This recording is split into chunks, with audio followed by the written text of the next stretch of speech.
নতুনকৈ চিনাকি হোৱা ছোৱালীজনী প্ৰথমবাৰৰ বাবে তোমাক SMS কৰিছিলোঁ।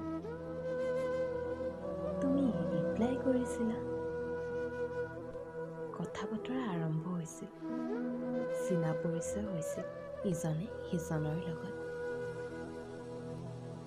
কথা বতৰাৰ মাজেৰে বন্ধুত্ব গঢ়ি উঠিছিল।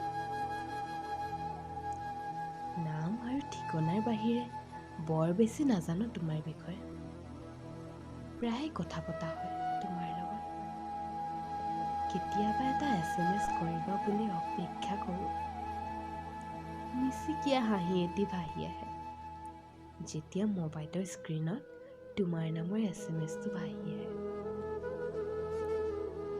কথা ধৰণী বৰগোহাঁই, আবৃত্তি অলিম্পিকা।